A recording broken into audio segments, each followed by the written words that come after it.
एक hardware parts को assemble करने के बाद उसमें ऑपरेटिंग सिस्टम जो सॉफ्टवेयर है वो कैसे इंस्टॉल करते हैं, वो आज बताने के लिए पुनः हमारे साथ विष्णु कौशिक सर।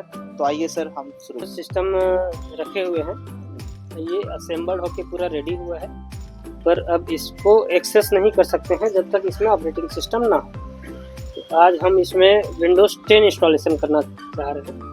तो ये पेन ड्राइव यूएसबी जो पोर्ट होता है वहाँ पे लगाया जा रहा है। आपको दिखाने के लिए मैं कैमरामैन को चाहूँगा थोड़ा सा दिखा दें। अभी आप यूएसबी पोर्ट में प्लग कर सकते हैं। सिस्टम को बंद करके चालू करेंगे, डिलीट बटन और F2 दबा के आप बायोस मोड खोल सकते हैं। हर मदरबोर्ड में अलग अलग रहता है, का बायोस ओपन करने का की अलग रहता है और इन्वायरमेंट कुछ मदरबोर्ड के बारे में यहाँ पे इंफॉर्मेशन रहता है मेन में। अब इसमें इसका सेटअप बहुत ब्राइड है कि इसमें कौन सा सेटअप कब करना है, उसके हिसाब से बूट प्रायोरिटी लिखा रहता है। बूट प्रायोरिटी का कॉन्सेप्ट ये है कि बूट किससे होना है वो मीडिया यहाँ पे दिया रहता है। तो अभी ऑपरेटिंग सिस्टम पेन ड्राइव में है, तो यहाँ पे जाने के बाद इंटर बटन प्रेस करेंगे पहले नंबर पे। यहाँ पे दो तो सेलेक्ट करने के बाद हम इसको सेव करेंगे F10 दबा के और यस को प्रेस करेंगे।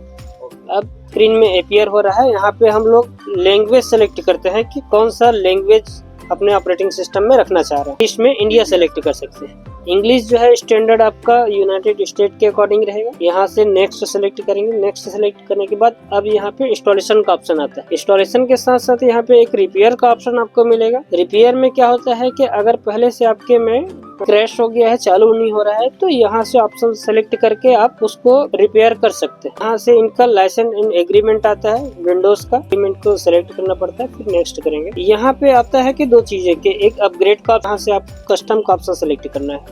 यहाँ पे आपको SSD का ऑप्शन शो हो जा रहा है। लोगों ने सेलेक्ट किया, सी ड्राइव 80 GB के आसपास था जी। अब ये इंस्टॉलेशन का प्रोसेस जैसे हो रहा है, ये सर ऐसी है कि जैसे नया फोन लेते हैं तो उसको जैसे रीसेट किया जाता है तो उसमें पहले डेट टाइम पूछा गया। हाँ, इसमें नया फोन वाले में सर उसमें प्री लोडेड दे देता है। उसमें यूजर अपने हिसाब से ऑपरेटिंग सिस्टम चेंजेस नहीं कर सकता, अपने हिसाब से कस्टमाइजेशन का ऑप्शन कम रहता है। यहाँ पे फर्स्ट एक आया है कि विंडोज यहाँ पे दे रहा है कि इंटरनेट कनेक्शन कनेक्ट करना है कि नहीं करना है। तो यहाँ पे एक ऑप्शन आपको अपीयर होगा, आई डोंट हैव इंटरनेट। इसको क्लिक करके आगे बढ़ेंगे। यहाँ पे दिया हुआ है तो अभी माइक्रोसॉफ्ट अकाउंट का यूज ना करते हुए हम लोग लिमिटेड एडिशन में जाएंगे। अब हमको ऑपरेटिंग सिस्टम डालने के बाद मुख्यतः रहता है कि इसमें जितने कंपोनेंट रहते हैं वो प्रॉपर एक्सेस करने के लिए इसमें इंटरनेट के थ्रू इसका सॉफ्टवेयर डालना पड़ता है। आप चाहें तो वाईफाई के थ्रू भी एक्सेस कर सकते हैं। ये नेट कनेक्शन आपका चालू हो गया। अब ये खुद ही स्कैन करेगा कि इस हार्डवेयर के लिए मुझे क्या क्या सॉफ्टवेयर प्रोवाइड करना है, की फीचर्स है अपडेट में। अगर आप चाहें कर सकते हैं, अन्यथा आप जो है लोकल यूजर के थ्रू इसमें एक्सेस कर सकते हैं।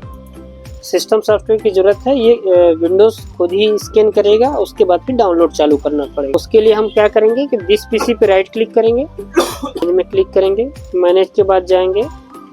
जब उसका विंडोज आ जाएगा इसमें हम लोग जाएंगे डिस्क मैनेजमेंट में। इसमें हम लोग ये पार्टीशन तो है पर शो नहीं हो रहा है, तो क्लिक करेंगे।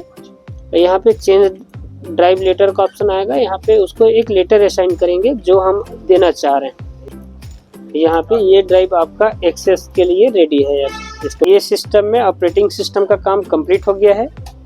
अब पूरे ऑपरेटिंग सिस्टम को इंस्टॉल करके दिखा दिए हमारे सर ने।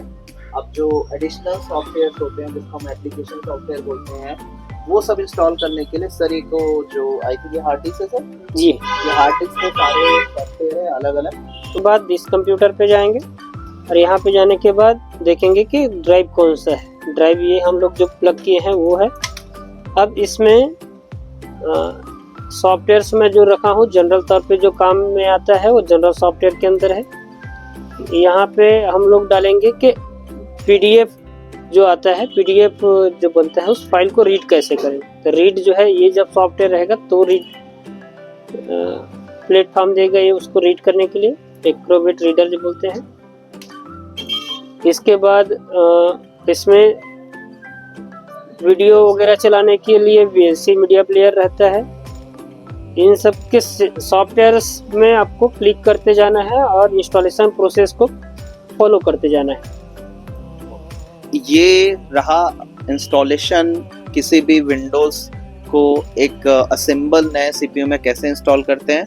तो विष्णु सर ने अभी आपको एक एप्लीकेशन को बनाने से पहले आपको पहले असेंबल करना बताए थे पहले वीडियो में। अभी इंस्टॉलेशन किए, विंडोज़ 10 इंस्टॉलेशन किए, उसकी प्रक्रिया समझाए और एप्लीकेशन अलग से एक्सटर्नल आपको इंस्टॉल करने के लिए हार्ड डिस्क लगाए हुए हैं सर। तो विष्णु सर, आपका पूरे स्टूडेंट की तरफ से और सबके तरफ से धन्यवाद करना चाहेंगे। किसी भी प्रकार की आपको इंक्वायरी हो, हार्डवेयर पार्ट्स या सॉफ्टवेयर की एप्लीकेशंस की ज़रूरत हो या कोई भी आपके लैपटॉप सिस्टम की ज़रूरत अगर हो तो आप BK एंटरप्राइज आइए। ये कांग्रेस भवन के जस्ट सामने है, सिग्नल चौक के पास। तो बस हम धन्यवाद करना चाहेंगे और इसी तरह से IGM को भी सपोर्ट करते रहते हैं सर। हम जब भी ज़रूरत रहती है तो हम आ जाते हैं। Thank you so much sir, आपका थैंक यू सो मच। एक बार बच्चों को पढ़ाई के लिए कुछ संदेश देंगे कुछ? मैं आप सबको कहना चाह रहा हूँ कि जो आप मेहनत कर रहे हैं, जिस भी चीज़ का अगर प्रैक्टिकल करना चाह रहे हैं तो उसमें आप अपना 100% दीजिए। धन्यवाद सर, बिल्कुल सही किए। जैसे आप टाइपिंग आता है तो टाइपिंग अच्छा से कर लो, ऑफिस अच्छा आता है ऑफिस, एडिटिंग आता है एडिटिंग कर लो। किसी भी महारत में आप सॉफ्टवेयर एप्लीकेशन हार्डवेयर में अपनी महारत करो। बहुत बहुत धन्यवाद सर। BK एंटरप्राइज के सभी स्टाफ जो सामने कैमरे के पीछे में है उनका भी धन्यवाद, इतने देर तक थे। आपका भी बहुत बहुत धन्यवाद, बहुत बहुत धन्यवाद। इसी तरह से पढ़ते रहिए। धन्यवाद।